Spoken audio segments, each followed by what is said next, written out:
Hello, welcome to our series. Today we're talking about Battlefield of the Mind. You are what you think. Just to go ahead and do introductions again, I am Larice Parker. I'm Natasha Tomlin. I'm Trinice. And I'm Danielle. You don't get my laughing no more. No more laughing for you. Oh, okay. So today we're talking about Battlefield of the Mind. I'm talking about the fact that some of the things that we struggle with as women, it starts in the mind and it manifests itself, in our actions and our attitudes. So we're going to kind of talk about what that looks like. What are some of those battles that we struggle with in our mind and how they define, who we are. Mm-hmm. Wow. Heavy. When I think about my mind, what is it? Out of mind, Devil's Playground. Just, the mind is funny because it can work for you, but it can work against you. Yeah. Right? Especially when you're trying to be, who God has created you to be. When you're trying to be a queen and you're trying to walk in that thing, right? Your mind will bring up old things you've done that seemingly disqualify you from being a queen. It's like, remember when you said, remember when you did, remember when you didn't know, when you didn't do, when you didn't dot that out, when you didn't cross that T. And so you have to train your mind. Also, you have to train your body when you work out. When you go to the gym, you're beating your body to be, better than what it is. You have to beat your mind, not physically, but don't be trying to beat your head off the wall. But I mean, you really have to be like, when a negative thought comes in, I disagree with that. You don't accept it, because when you accept it, it takes root, and then life has a way of watering it. Yeah. Life has a way of saying, you're right. I am stupid. I am dumb. I'm not smart. I'm whatever. And your negative thoughts are always attached to your biggest struggles, if that makes sense. Mm-hmm. So you have to be very, very mindful. When they say, battlefield of my, there's a war that is happening in your mind every day, every moment of every second. It's the war against you knowing you can be better, and part of that this is how you always going to be. It's this constant God and the enemy, and they're battling, because whatever I become, it first starts here. Mm-hmm. Yeah. It first starts here, and then it's fueled by my life thoughts. Absolutely. Like, life has a way of either magnifying that thought or minimizing that thought. But here's the reality: whatever you water grows. Yeah. Whatever thoughts you water will grow. I think about like strongholds. Like I just finished reading a book about the battlefield of the mind, and it talks about those strongholds, like those things that you think that hold you back. Those thoughts that say, I don't think I'm good enough, or what if they don't accept me? And so because we're thinking those things in our mind, they come on our actions. Excuse me. It says we don't apply for the job, that we know we're qualified for. Yeah. But in that mind, it says, well, they're not going to pick me anyway because I look a certain way. Yeah. Or I didn't go to that particular school. Yeah. So really being able to kind of counteract that warfare. It's a spiritual warfare that takes place in our mind. And we have to have something that kind of counteracts that. Like, what's the weapon that we're using to fight that battle? Yeah, I also think it's important to recognize that the enemy can only offer things in your mind that you allow. So a lot of times we put the blame on the enemy, like, oh, the enemy is giving me these thoughts. But you are allowing him. You have not filtered him out. You have not said to him, listen, this will not be allowed inside of my mind. And so because you haven't stopped him, he continues to feed you those things. So yes, the enemy, he is powerful. He has this, he has that, but he only has the amount of power that you grant him. So you have to make a conscious decision that these are the thoughts that I'm going to have on my mind. And that's actually something that that our pastor has been talking about. Me and Trinice's pastor has been talking about is our thoughts. And the Bible, Paul said, think on good things, think on things that are true, think on things that are just, lovely. You know what I'm saying? And so it's like a good report, right? So it's like, think about it. Is the enemy feeding you these things out of nowhere, or is he feeding you these things based off the little inklings that you left him, and he's let his foot in a little bit, and now he is set home inside of your mind because you allowed him to do that. He's only going to manifest himself in places where he is welcome. Wow. Well, As a man thinketh, so shall he be, right? And the word of God tells us to take those thoughts that set themselves up against the mind of Christ captive. So that means that God already knows that the thoughts are going to come. The thoughts come from media. The thoughts come from our own negative experiences. The thoughts come from sometimes the things that our parents told us or didn't tell us. Like if they didn't tell us they love us, sometimes we forget that we are loved. So we have to speak that thing over our lives. Or they told us that we were not going to amount to anything. We believe that, and we're stuck based on a belief that God told us to hold captive. So, and you can't speak what you don't think. Ooh. And you can't think what you don't consume, right? So if you're not consuming God's word, you're going to consume all of the negative images that the enemy in the world so readily has to offer, whether it be your supervisor because you made a mistake. You're not counteracting that thing with that daily devotion and getting into his word and remembering what he told you you were. You are the head and not the tail. You're above and not beneath. You're the lender, not the borrower, right? So when we're thinking those things because we've consumed those things, then we produce those things and we share those things. So yeah, you gotta get in that line. I think you asked the question, or somebody asked the question. They said, how do you combat the thoughts that come? Yeah. And the answer is the word. Yeah. The answer is the word. There are so many different versions of the Bible. I am a big fan of the Message Bible because it is as real as it get. And although I am a reverend, I am not a big fan of the thou shalt nots and the King James Version. Now, what I will say is that when I want a clear-cut answer of what God is saying, I will read King James. Right. When if I'm preparing for a sermon and I need to know what was written, I will read King James. But when I go to preach it, I'll preach Message. Why? Because I want the word to reach everybody. Right. And sometimes the doubts and the shouts and the oohs and the ahs don't reach. So if you're a believer, and if you're not a believer, read the word. Because that's the best way to combat. And I'll say it's for people who watch, and you may not be in the church. We are praying that you come, and not that you come into church, but you come into a relationship with God. Because although I want you to be a member of a body, I want your soul to be saved first. Yeah. So let me just say that that's like a commercial break. I'm back. But if you're not there, then what inspirational words do you listen to? What are you reading that uplifts you? Maybe you struggle with being a Christian. So I don't want to push that on you, although you do need it. But I don't want to push that on you. But what I want to say is that there is somebody you listen to that can uplift you. Study that. Read that. Yeah. Read that poem. Read that verb. Read that quote on Instagram. Whatever it is that makes you feel better. Because at the end of the day, you have to. It's spiritual. Your that battle in your mind is spiritual, and it's your thoughts will either make you or they will break you. So you have to be very mindful, and your thoughts are also shaped by what you're reading, by what you're watching up on TV, what you're listening to, and what those around you are talking about. It's all connected. I know that we sometimes we get into this whole. Is it Christian like to watch this show, and is it biblical to watch that show, and should I be listening to the R&B, and I ain't got time for all that. That's between you and God. This is what I'm gonna say to you. Those things are influencing your thoughts. Those things are influencing your interaction. Example: if you are a woman who's angry, right, and you watch some shows on TV, and all you see is angry women fussing, fighting, cussing, calling each other out, and throwing bottles at each other's head, you feel like you're justified in your behavior. Now, you didn't watch an hour-long show. They probably been fussing and cussing for about 15, 20 minutes of that show. But because it resonates inside of you, it says it's okay. You go, okay, now I can go and cuss out.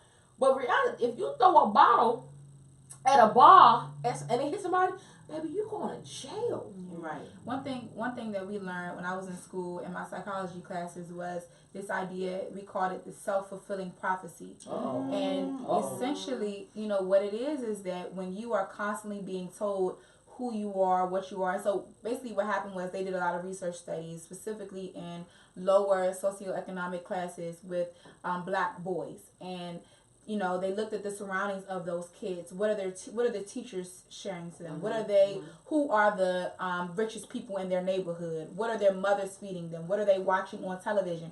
And what they saw was that the kids that were surrounded in those environments, where specifically African American boys, you know, their environment was affecting the way that they thought about themselves. And so it went from the kids having a clear slate and having, you know, when you're in kindergarten, you think that you can take on the world, but constantly being told like you will never be nothing, you'll be in jail or locked up, you'll be dead, you're dumb, you're stupid. And so what happened was those kids began to take on that identity, like I am going to fulfill this prophecy that has been spoken over me. And so as my professor was teaching this thing and she was breaking it down, matter of fact, this is sidebar, but she was Martin Luther King's first niece. So his first niece, absolutely. So Martin Luther King's sister was her mother. You know what I'm saying? So Christine King Ferris and her daughter, who was my professor, Angela Ferris Watkins, but she was breaking that thing down. And as I'm sitting there, I'm thinking like, okay, that's the negative aspect. But self-fulfilling prophecy, you can put that in a Christian realm as well. It's all about who are you surrounding yourself with? What are the things that you are listening to? Because the same negative effect that thing can have on you can have a positive effect as well. Feed yourself, I'm smart. Feed yourself that you're brilliant. Feed yourself that you are beautiful, so that then it becomes a part of your identity. It's not something that because things like TV, movies, things like that, it's passive. You know what I'm saying? Because I have kids, my students always tell me like, oh, I just like it for the beat. I just like it for this. I just like it for that. And it's like, oh, I don't pay attention to the words, but you don't know that your spirit is always, it's reaching, same for your flesh. It's always reaching for something, and it's going to attach to whatever you feed it. So if you are allowing those negative things to sit inside of you, it's going to manifest whether you're doing it passively or actively. Same for positive things. If you're telling your mind, I am beautiful, you're allowing people in your circle, people that don't shame you, people that are always speaking life into you. You allow those type of people in your life, then you'll begin to see the self-fulfilling prophecy come in your life as a positive thing and not as a negative thing. Yeah. And that's good, because like in any battle, you have to have weapons. Come on. And so we're talking about battlefield, you know, of the mind. So what is the weapon that you're using to combat that thing? You know, the word of God, you know, listening to, you know, reading the word, listening to music. I mean, we always talk about like guarding your gateway, right? And so when you're listening to the music that's negative, or you're watching that show, that movie, and you're not in a place where you can use those weapons, then that's something that you don't need to be indulging in. You know, so, you know, the Bible is clear about what those weapons are to be able to fight, you know. And so, and God is your best, you know, person to be able to fight with you. And you have to work through those battles of that mind. You gotta keep your guards up. I mean, that sword is the word. So, but when let me tell you, I am I'm not even closet anymore. I'm coming out. I'm a word junkie. So my children like, Mom, if you bring in another sticker to hang up on this wall or put here, as soon as you walk into my house, you can see straight into the kitchen, and right there in the window it says love. When you walk into my office, it says one positive thought in the morning can change your whole entire day. The door says kindness is free. Sprinkle that stuff everywhere, because words are so important. That's why God gave us thousands of pages of words. It's just full of words, because the word is life, right? And the word produces life, but the wrong words can produce death. And like we talked about, that self-fulfilling prophecy. You know, and they say that there's power in death in the tongue. Life and death. Life and death in the power. In the tongue. And I think that, but before you ever speak it, you thought it. Yeah, that's right. Before you ever confess, and that's why I said, I mean, you water your thoughts. You have to be on guard. It's like our military, right? There are people who sit and watch for an attack, right? Now, we don't know, because we citizens, we ain't nobody's military, we ain't serving nobody's military, right? But there is someone assigned to the airways. There's someone assigned to the sky. There's someone that their job is to watch over the water. Why? Because in the event they perceive, not when an attack is present, but if they perceive an attack is coming, everybody goes on alert. You have to be like that. Like, you have to be on guard. Like, do I perceive that's a threat against me? Now I'm on alert. Because what happens, we want to react after the attack. Yeah. But before the enemy attack, he lets you know, because he ain't smart. The devil not smart. And so he lets you know he's playing, right? But we dismiss it as whatever. Oh, whatever. But no. Because when you have the Holy Spirit, this is why you need relation. I keep going back to that. This is why you need it. Because God will tell you, you let that thought pass. Go back to that. Yep. Go back to that. Yeah. Go back to that. Why don't you feel like you worthy? Why don't you feel like you're adequate? Why don't you feel like you can apply for that job or go back to school? Yeah. Why don't you feel what's wrong? Something's right. going on? Like, let's talk about it. Let's discuss it. Let's have a because I can't give you what you're worth if you don't believe you're worthy of it. Yeah. Mm-hmm. You gotta believe it. One thing that I do with my students at school is I say the same thing to them every year, and specifically last year, I had a group of kids, and I tell them every day when they get ready to leave, because like I said, I teach at a private school, but the assumption is that they go to a private school and all their parents are privately being parents. And so when they're in my classroom, you're gonna get a Christian education. You're gonna get Sabrina A. Mangum's parenting. And one thing my mother said to me, even now I'm 23 years old, but she told me since I was a child, every single day, similar to what she was saying, every single time we came outside of the house, every time we were leaving, we'd be going up the street. Philippians 4:13. I can do all things through Christ. Philippians 4:13. I mean, me and my sister said that. We still say that to this day. And so when I became a teacher, I said, I'm going to speak life into these kids my mother spoke life into me. And I never forgot those words that my mother said. And in 8th grade, 7th grade, you're like, oh God, why do I have to say it again? But when I was in college and I was sitting before those professors and I was trying to write those papers, or when I had to deal with a crazy roommate or deal with this person, deal with that person, that I could hear my mother's voice. You can do all things. And so now as a teacher, I feel responsible for these kids. You know what I'm saying? And so every time they leave out my classroom, I say the same thing to them. You are beautiful, intelligent, talented, handsome. You can do all things in Christ who strengthens you. You are 10 times smarter than everyone in your class. God does not give you the spirit of fear, but power, love, and a sound mind. And I tell them to get out of my classroom. But last Not all that to get out. Allow you to get out. And they stand up on a chair and they say get out. They get out themselves. But just get out. But so I had a student last year who never wanted to say it. She never wanted to say it. And so the kids, it got to, I didn't want them to say it. I was just saying, I would just want them to just like, listen, I just take it in, y'all. I'm pushing on y'all. But I say the same thing every day, so they began to just say it with me. And I had one student just be like, and so I saw her recently a few days ago, and they've gone off to high school. All of them went to high school. They go to different schools now and stuff. And she came up to me and she said, I just want you to know, I say that thing that you told me every single day. Wow. And she said, the other day, I was in this class, and I could just hear your voice. So it's like we think that we are saying things passively, but you don't know how much of a blessing, how God will bring those things back to their remembrance when they're in a test. Yeah. And that's what I want to say to parents. Stop speaking negatively over your kids. Yes. Right? Because you're impacting them. Right? Words do more damage than a fist will ever do. Because fist wounds are visible and eventually they will heal. But words cut in a different way. I know why God saved me, because my tongue was vicious. Yeah. I went for the jugular. I went for what I knew would cut you at your knees. I wanted you to feel pain long after you left me. I know why God saved me. I'm very clear why he saved me. Because now this same mouth that brought so much destruction now brings so much life. Yeah. And so I know that their father is no good. And I know he didn't do you right, honey. And I know he is behind on his child support. But don't you dare say that to that child, nay, another time, you just like your no good daddy. Or you just like it, because you are prophesizing over them kids what they're going to be. Let me say, even though my dad was not in the house, my mother before Christ would bash him. I am a reflection of my dad. I am just a girl. I look just like my dad. So when she was bashing him, what reflection am I seeing back in the mirror? I'm seeing him. Right. So when you're calling him out of his name, you're really calling me out of my name, because I can't decipher between him and me, because I look just like him.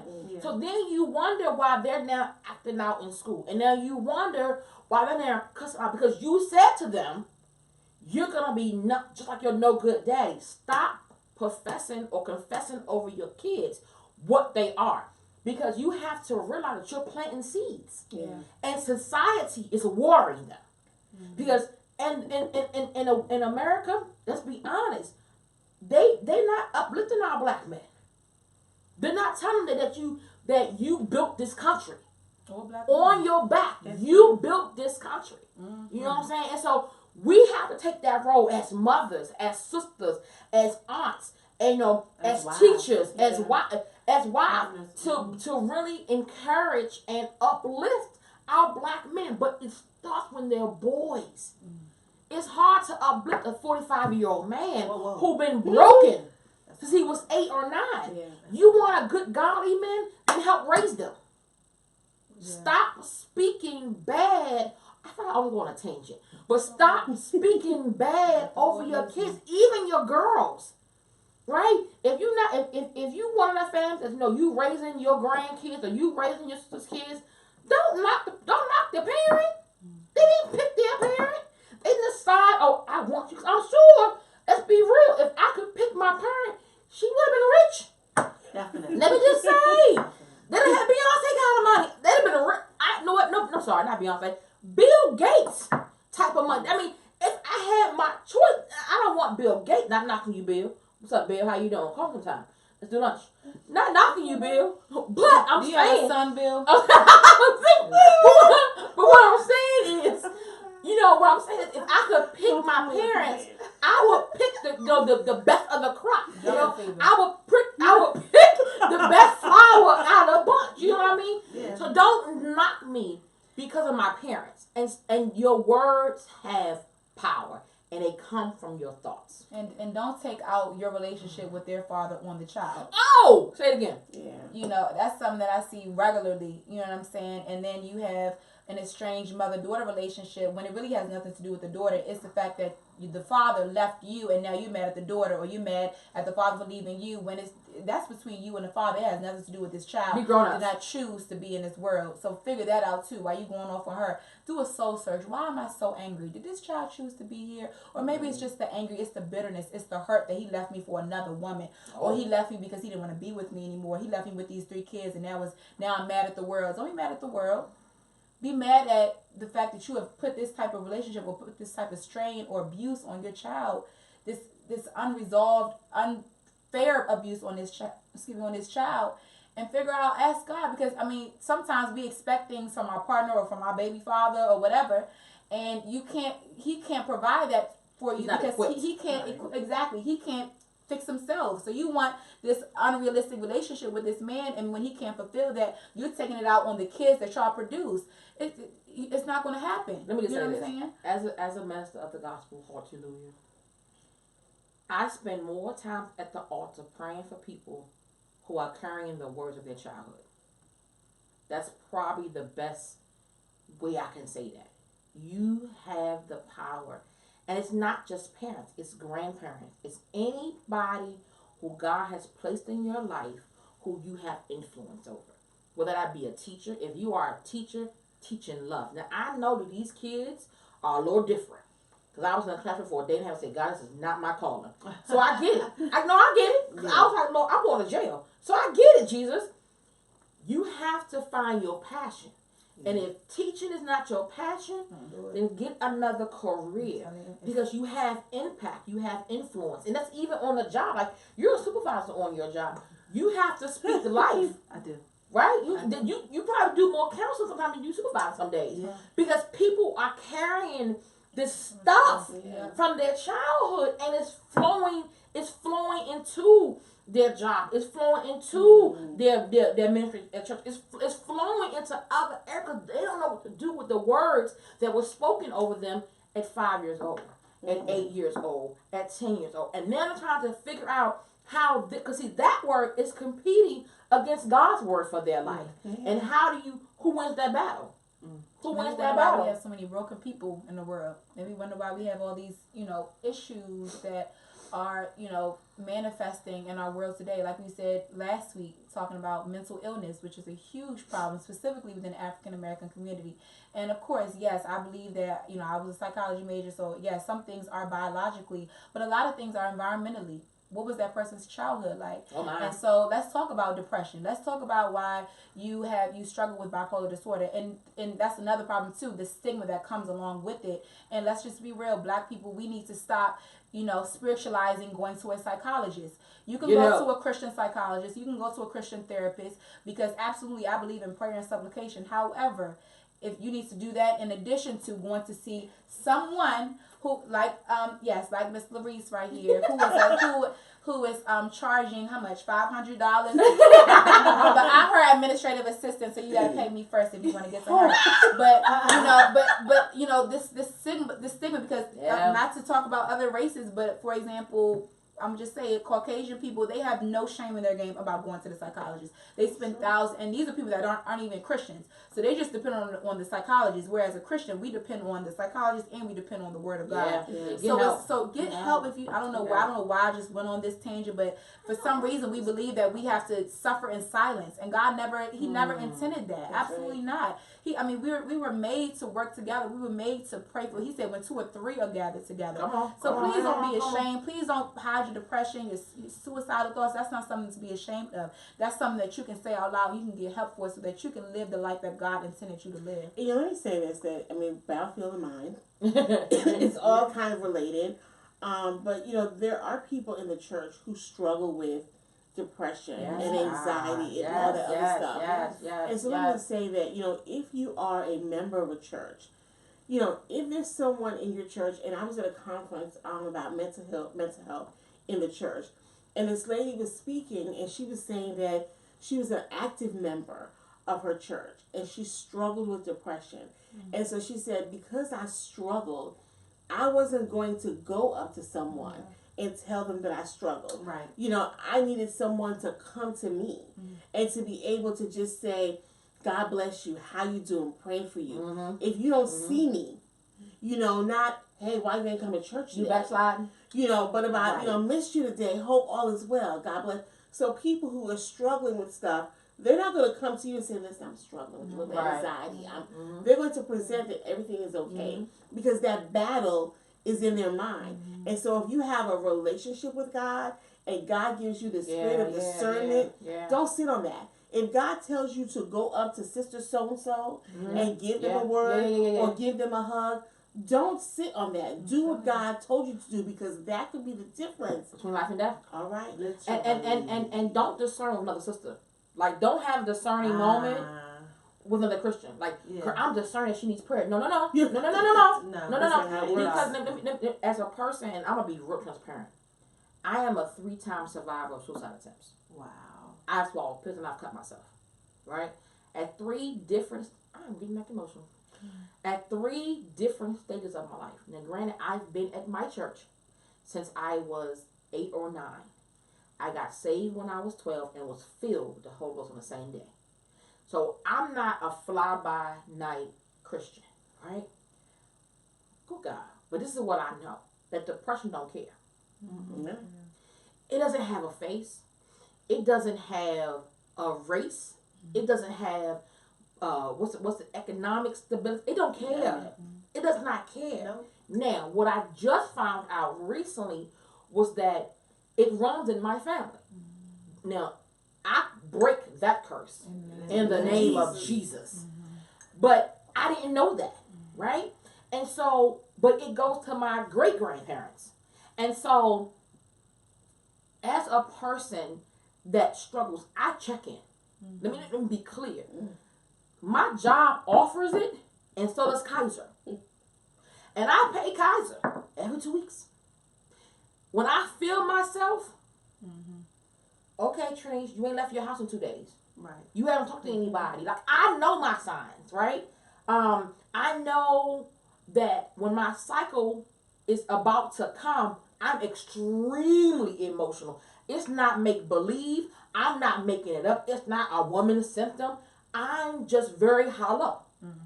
When I've been too hollow hey, doctor, right, let's have a sit down. Because What I don't want to be is in the church praising God but dying on the inside. And yes, I believe in the power of prayer. Don't play me.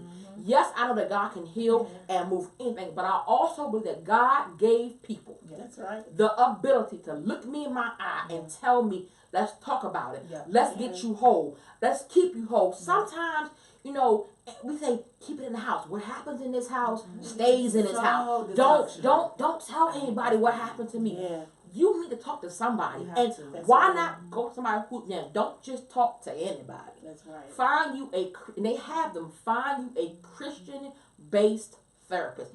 But talk, I do. Now, granted, my check-ins have become fewer and fewer. I don't check in like every month, right? Because now I got a personal therapist. So I don't check in, but I'm trying to tell you what I know. Y'all better talk to me now. You got to tell her which one you want, though, because that therapist, like, she's a little honest. She's a little honest for you. That's what you need, though. She honest. Right. But you know, I don't check in regularly anymore. I don't, because God has moved me from that. But every now and again, you know, I remember when the singer Michelle Williams went, she checked herself in. It was all this like, I cannot believe that she, and it was, but she had all this money and she's traveled the world. Depression don't care. It doesn't. No. I think, Trinice, what messes us up with that is that if you came to me and told me, or if a church member came and said, you know, I'm battling cancer, the first thing I want to do is go pray for them. I want to support them. I want to call them. I want to check on them. I want to drive them to the doctor. But if someone in the church or someone in your family says, you know, I'm battling bipolar, it's like, whoa, she crazy. She this. So people can't even talk about it, but illness is illness, right? So whether it be mental, physical, spiritual, whatever your illness and your ailment is, we need to support one another in getting the help instead of judging each other. And I think, like you talked about, in our community specifically, there's a stigma attached with getting help because we're supposed to be strong, we're supposed to be self-reliant, and also it's a stigma on admitting that your mental health is not necessarily on balance. It's okay. Yeah. What's not okay is when you stay there and you don't do anything about it. And you know, Specifically, It's dangerous. with the church situation too, one thing that I've noticed is don't assume that someone, and this is how a lot of drama happens within the church, she didn't speak to me today, or when you're dealing with depression, you're not focused on, oh, I gotta speak to everybody. Honestly, you ain't trying to speak to nobody. It's a blessing that you came to church. What? You know what I'm saying? So it's like, teach, you know, teach. so and I think part of the reason why there's so much stigma with mental illness is because there's there's so much ignorance around the subject. People don't know what it is. People don't know what depression is. People have this tainted view of what depression is when you're sad. No, depression has many different things that it's all faces, all these facets that come with depression. Same for bipolar disorder. Oh, you're just moody. No, bipolar disorder has lots of different avenues. Schizophrenia has lots of different avenues. So because people don't want to seek knowledge on the situation or on the subjects, then when you have somebody that comes to you and says, I'm struggling with depression, instead of saying, like you were saying, taking them to a doctor, which is what you would do with a physical illness, I'll pray for you. Or you go and tell your friend, you know she depressed, right? You know what I'm saying? And which can make somebody become even more depressed. You know what I'm saying? So it's like, you got to handle these people with care. You never know what they're dealing with at home. And the truth of the matter is, I mean, someone who works in the field, you know, a lot of people don't know what to do with that information.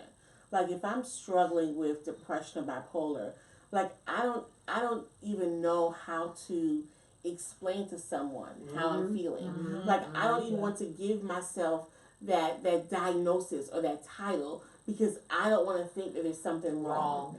You know, and so, and if you get to the place where you say to someone, you know, I'm struggling with, or like, I feel like I want to kill myself, or the person that you give that to has such a responsibility. If they don't know what to do with that information, it can be detrimental. You know, I mean, so I do therapy with individuals who, you know, from bipolar depression, all of that. And in talking to some of the individuals, you know, what's so funny is because I do it for the world, right? And so every time I have a client, my first prayer is, okay, God, give me what to say. And, you know, I can't introduce God into the situation, but I'm telling you, when they open the door, when someone says, well, you know, God is so good. Did you, who just said that? Well, let's go ahead and use that, you know, and so that's a blessing because if you can mention a name or say a prayer, That's the foundation we're going to start from. Absolutely. You know, and being able to say to people, especially in our community, that everyone has something they struggle with. Yeah. You know, Yeah. and so like you said, Danielle, depression no longer looks like staying in the bed, you know, covered up, crying. Depression can be that happy person who makes everybody else laugh, who is the life of the party. And once that door is closed and there's nobody around, that person cannot get themselves together from the outside in. Yeah, that was me. You know, and so you would think, well, ain't nothing wrong with her. She's always happy, or he's always this, he's always that. Yeah. And so the reality of it is that, you know, mental health illness is real. You know, I take my profession very, very seriously. You know, and I believe that everybody needs someone to talk to. But if you're not qualified, Stop pretending. beloved, you know, All right, y'all love Van Zandt. listen, Come on through. Below. if you're not Come on, beloved. qualified, Yeah. you know, some of okay. that stuff that you see on television, that stuff ain't real. It's You can't not. open people up. Yeah. You can't And get leave people. them. But it needs to be checked though, because just like any other physical illness, left untreated, it will get worse and Yeah, it can that's kill right. you. Yeah, Listen. and I'm telling you, as that, you know, I remember when this one particular celebrity took his own life.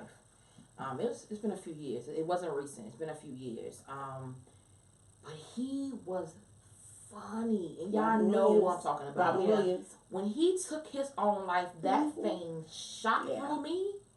Like I remember. I don't remember where I was, but I remember when I heard. I said, not him. It was like not him, because he was always smiling. He made a career out of making people laugh. Yeah. And I'm telling you, and there's been a lot of people that have taken their, you know, their life, you know, and I feel bad for them. But that particular one did something, because it caused me to do inventory. What? It caused me, because I am that person that I'm a natural joker. I don't know how I got that gift, but I find joy and laughter in everything. And so I'm talking, but I promise you, give me 10 minutes, I will make you laugh. Right. But I remember making you laugh at 2:15, but crying my eyeballs out in the bathroom at 2:30. Right. Like, I remember this two-sided person. It was a person who loved to be, but a part of me making you laugh was so that you wouldn't see that I was hurting. Mm. It was for you, so you couldn't see that I was depressed. So if I could keep you laughing and ha and kikiing, Absolutely. then I kept you off me. But when he died, God said, let's talk. Let's have a conversation. And God said, I don't want that to be you. See, God knew what I was struggling, and I thought, oh no, I'm good now. And that's when I started doing my check-ins again. And it's been about what, 3-4 years since he said something like that. So, you know, but I'm saying, I just remember it being like, and I'm saying that, check in on people. Yeah. The people who appear to be the strongest sometimes need a reminder that, hey, good girlfriend, you doing all right. You doing good. I'm checking in with you. I'm making sure that you good. I didn't see you on Sunday. A text, are you all right? Not, why wasn't you there? Why I ain't heard from you? How come you backslide? Not at the church. What? You know, why is the beginning of a very judgmental statement. Why? You know, let's start the conversation differently. So we missed you at church on Sunday. Are you okay? Mm-hmm. Yeah. It's not why. It's, you know, what happened. You know, something along those lines. Because once you hit the why, I got my defenses up. And don't why me in front of everybody else. How about that? How Or about that? text like, hey, just thinking about you. God loves you. Those things should be random. Like, one of the things I can't stand when someone reaches out to me that hasn't reached out to me and you want something. You know, one of the things I always talk about my husband is really good at, hey, boo, he will take a day and he will go through his phone and he will send a text to whomever. I mean, people he hasn't seen, hey, just thinking about you, you know, praying for you, hope all is well. And when he sees those people, they'll say to him, I really appreciate that. You don't know what that means to me. That was right on time. You don't ever know what people are going through. You know, and so sometimes you may just have to go through your phone and be like, oh, let me send this person a text. And sometimes you don't have to. Sometimes God will drop somebody. Yes. And let me not be holding in your mind.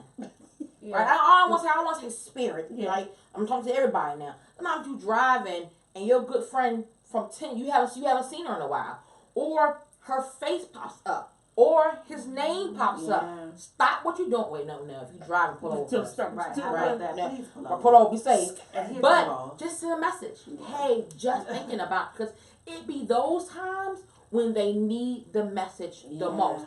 Yeah. If you haven't seen me on Sunday morning for 3 weeks, why gotta be a backslider?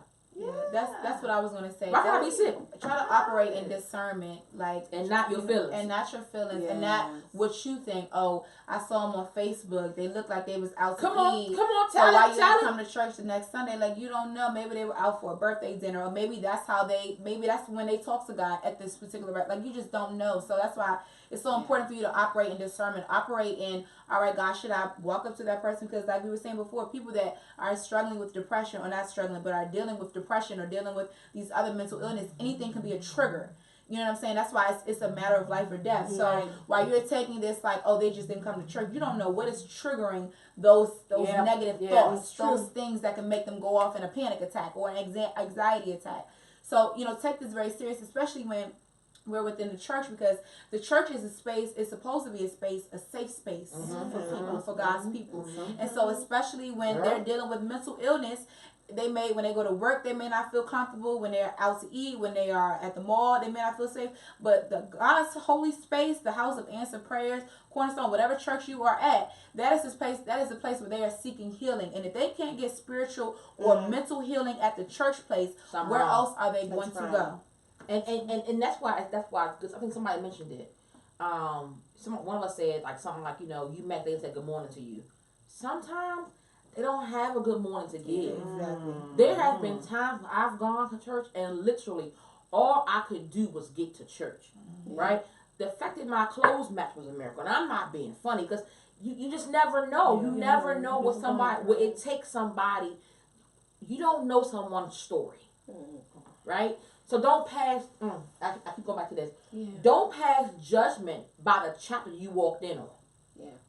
You don't know what their first 4 chapters look like. You don't know what they might be on chapter 12 in their book and you walking in on, but you missed 1 through 11. So you coming in with this perceived notion of your godliness, right?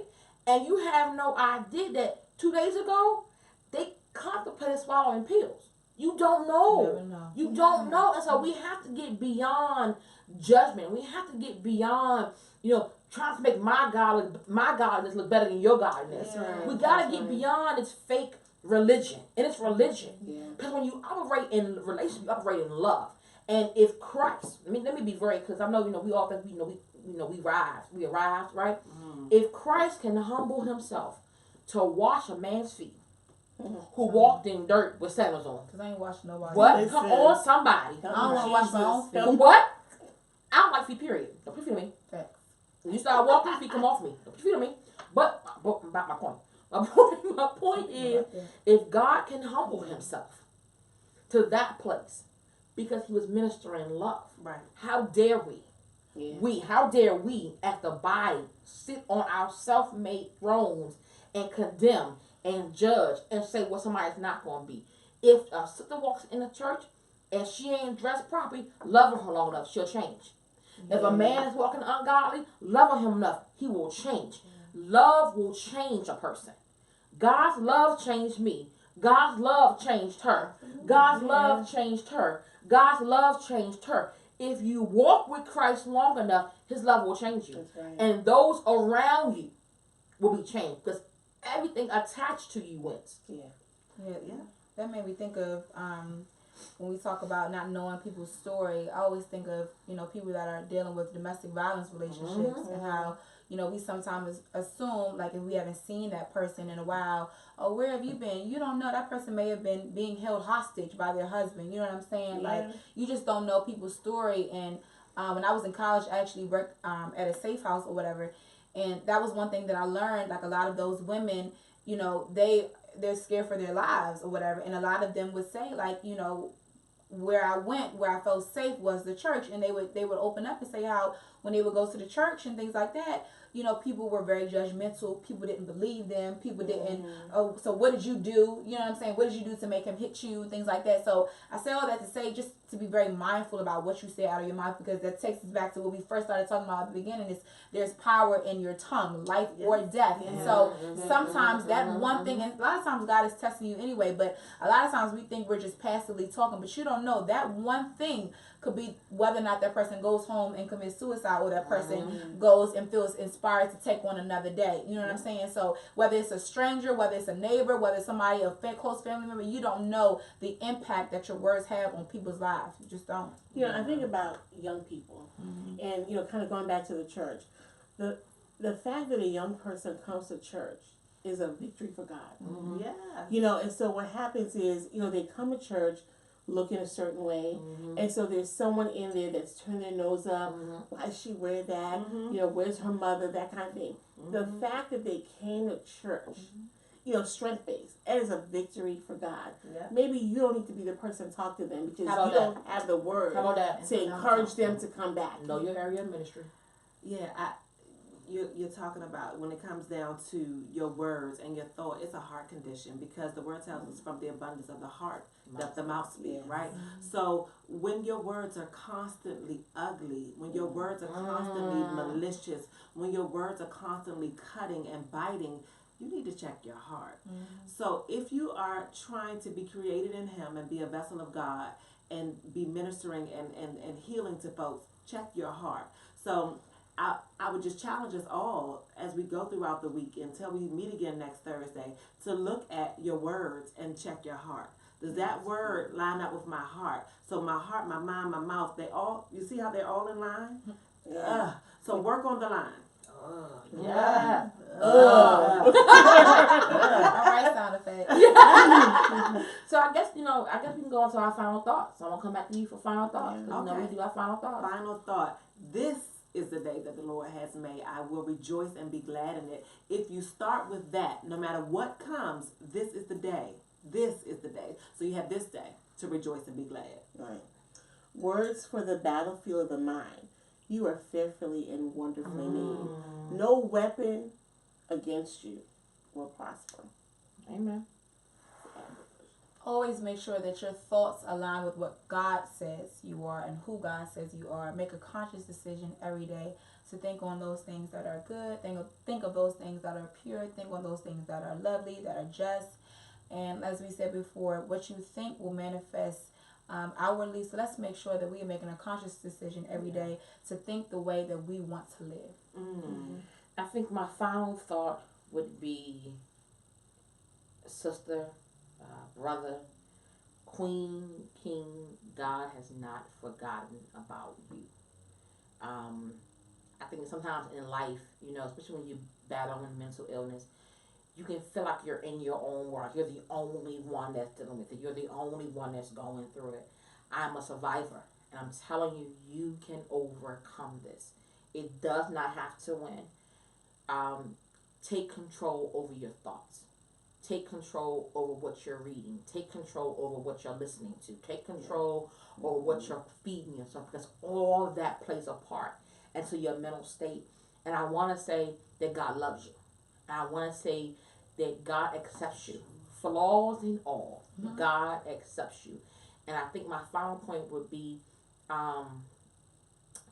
what you think is what you become. It's what you'll speak. Make sure they all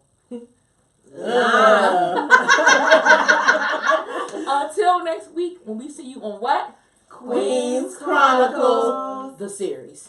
Have a good one. Be blessed. Bye.